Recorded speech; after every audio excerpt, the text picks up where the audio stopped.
New data from CoinShares shows crypto outflows hit a record last week of over $200 million. And Kate, certainly for a lot of people, it feels like a collapse that they're sitting with declines of 40%. Right. It depends on where you bought. And we talked about this a bit yesterday, Kelly. The Bitcoin spot markets have been relatively quiet. They're really struggling to bring in new buyers. But meanwhile, the derivatives market is booming. CoinShares had some data there, but also Glassnode has put out some research showing that it's at an all-time high in terms of leverage. And really the takeaway here is that there's more interest in Bitcoin's price and speculating on whether it's going up or down, and really seen as more as a speculative bet than owning the asset itself right now. And so Glassnode shows that they say it's at an aggressive pace in terms of growth. It hit an all-time high, and they really measure that by open interest. So that's really the sum of the open contracts out there. Hit a new high this week. It's up 42% just since December. They also look at something called the leverage ratio versus market cap. And so anytime that number is above 2%, they say it's really historically resulted in a sharp liquidation of contracts. That is one of the reasons you see some of these really volatile moves in Bitcoin. Right now, we're at about 1.9%. So getting really close to that level. And, Dogecoin, I know, is Josh's personal favorite. You have half of your net worth in Doge, right, Josh? I don't own Doge. I mean, it's so interesting because listen, a lot of our audience watching right now, they moved in here, traders, investors, business people, in part. Maybe they saw what they believe to be undisciplined spending in Washington, and so why not move a portion of your portfolio over? I do think one interesting trend to watch, and Kate was all over this last year, was just how it's not just individuals anymore.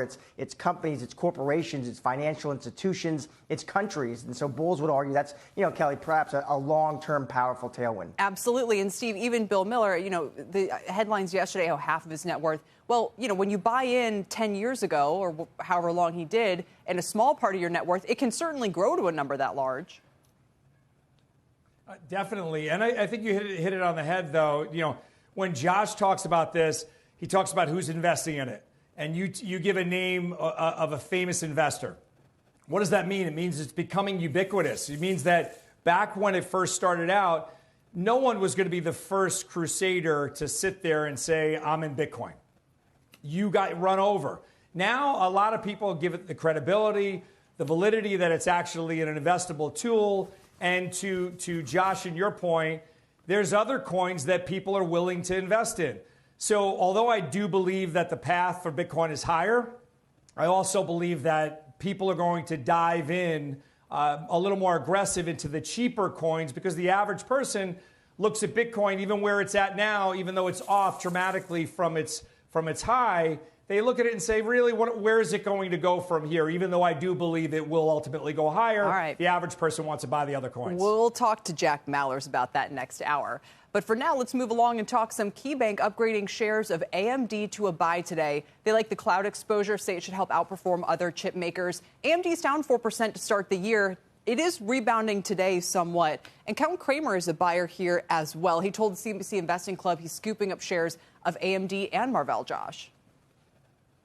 So AMD down this year, but obviously, Kelly, a rocket ship in 2021, that stock was up almost 60%, so a powerful run. I did talk to Bernstein's Stacy Rasgon. Now, he is a neutral on AMD, continues to think very well of their CEO, Lisa Su, real company with a real product, executing very well against their rivals, but he is on the sidelines. I think just to broaden out the discussion beyond just AMD, Kelly, very interesting moment here for chip investors, because demand has been strong. If you listen to those last round of earnings calls, those chip executives sounded very upbeat about their own business trends. But as Stacy Rasgon, who's been watching this sector for a long time, I know he's kind of nervous here, Kelly, how long the good times can really last. He says, listen, his checks would indicate inventory is building with PCs and autos. So he's telling his clients, stick right now, be smart with what he would consider safety plays. For him, that's Broadcom, and secular growth stories for him, that's NVIDIA and Qualcomm. Right, Kelly. whereas the ETF, the SMH, Steve, is down from its 318 52-week high to about 302 right now. What are your trades here?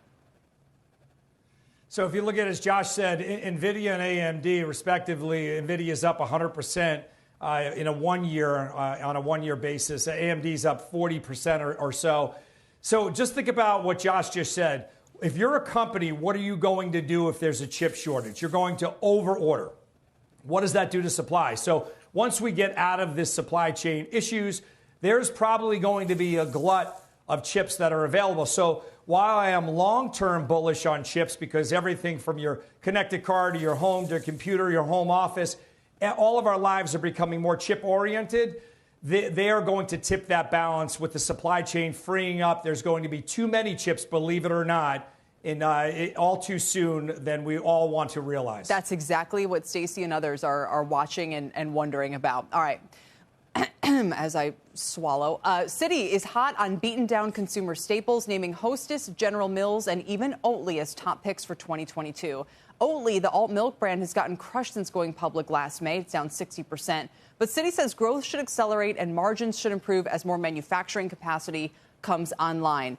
All right, Steve, let's pick through some of these food stocks here. First of all, Oatly, are you a fan? Well, this is something where you probably like the product. I like the product. You don't like the product. You're a whole milk girl, aren't you? In fairness, I haven't actually tried it, but I eat a lot of oatmeal, so I don't need oat milk. So I think that people, I wind up in the refrigerator. I see a lot more of the alternatives at home, just anecdotally.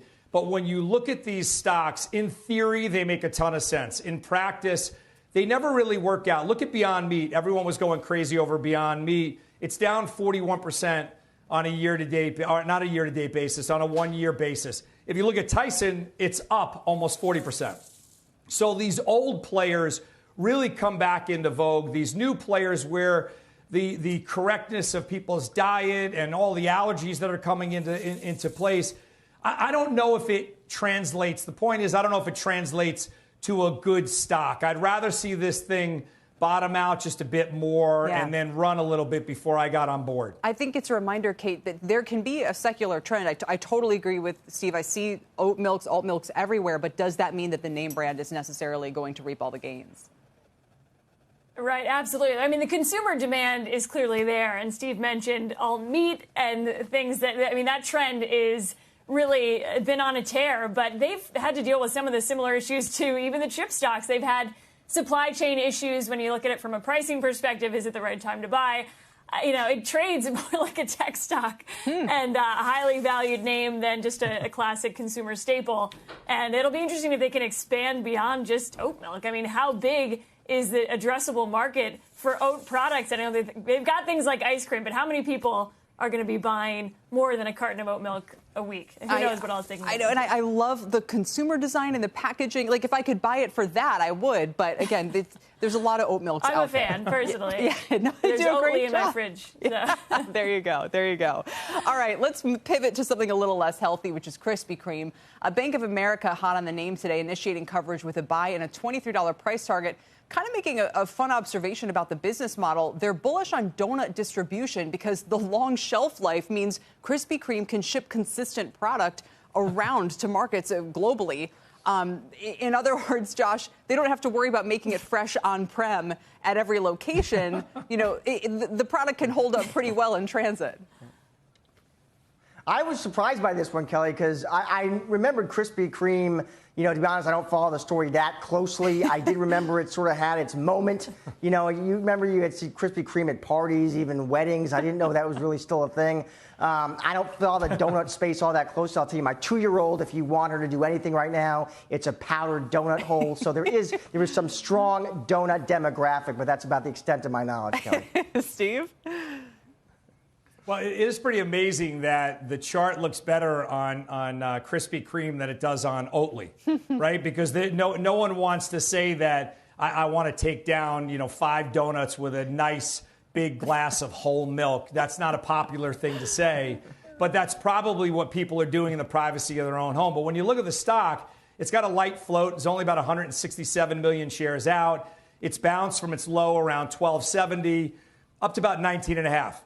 All right. Look at where the stock is now, 17.5. That means that your halfway part, I'll wrap it up really quick, you're above your 50% retracement here. So the stock looks constructive. Does it run into resistance? Probably for another 20%, Kelly.